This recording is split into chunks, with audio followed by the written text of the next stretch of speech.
Redmi Indian মার্কেটে launch করতে চলেছে রেডমি নোট 13 প্রো প্লাস। এই ফোনটির লঞ্চ ডেট রেডমি অফিসিয়ালি জানিয়ে দিয়েছে। এই ফোনটি 4 জানুয়ারি ফ্লিপকার্টে লঞ্চ হতে চলেছে। রেডমি এই ফোনটির দাম অফিসিয়ালি জানায়নি, তবে এই ফোনটি ইন্ডিয়াতে 23,000 টাকার মধ্যে লঞ্চ হতে চলেছে। আজকের এই ভিডিওতে আমি এই ফোনটির ফুল রিভিউ করতে চলেছি, জানাতে চলেছি এর সম্পূর্ণ স্পেসিফিকেশান। বন্ধুরা, আপনি যদি আমার এসডি টেক চ্যানেলের এই ভিডিওটি ফেসবুক থেকে দেখে থাকেন তাহলে অবশ্যই চ্যানেলটিকে ফলো করুন এবং ইউটিউব থেকে দেখে থাকলে অবশ্যই চ্যানেলটিকে সাবস্ক্রাইব করুন।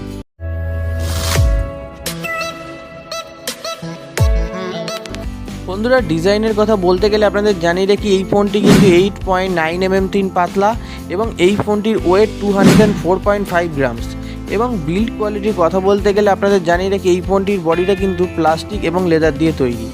এছাড়াও এই ফোনটিতে আছে IP68 এর রেটিংস, ফলে এই ফোনটি কিন্তু ওয়াটার রেসিস্ট্যান্ট। বন্ধুরা, কালার্সের কথা বলতে গেলে আপনাদের জানিয়ে রাখি এই ফোনটি কিন্তু 3টি কালারে অ্যাভেলেবেল হতে চলেছে, ডার্ক, হোয়াইট এবং লাইট ড্রিমস।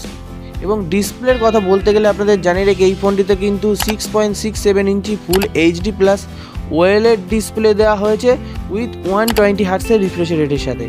এছাড়াও এই ফোনটির ডিসপ্লেটি কিন্তু একটি কার্ভ ডিসপ্লে। এছাড়াও এই ফোনটির ডিসপ্লেতে কিন্তু গরিলা গ্লাসের প্রোটেকশনও রয়েছে। এছাড়াও এই ফোনটির ডিসপ্লেতে কিন্তু অন ডিসপ্লে ফিঙ্গারপ্রিন্ট সেন্সারও রয়েছে।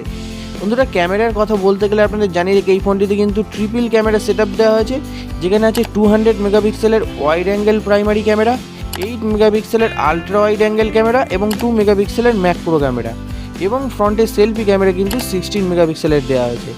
বন্ধুরা, পারফরমেন্সের কথা বলতে গেলে আপনাদের জানিয়ে রেখে এই ফোনটিতে কিন্তু মিডিয়াটেক ডায়মেনসিটির 7200 আলট্রার প্রসেসর দেওয়া হয়েছে।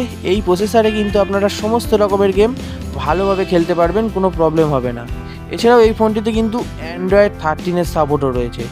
বন্ধুরা, ব্যাটারির কথা বলতে গেলে আপনাদের জানিয়ে রেখে এই ফোনটিতে কিন্তু 5000 অ্যাম্পিয়ারের একটি বিগ ব্যাটারি দেওয়া হয়েছে উইথ 120 ওয়াটের ফাস্ট চার্জিংয়ের সাপোর্টও রয়েছে এই ফোনটিতে।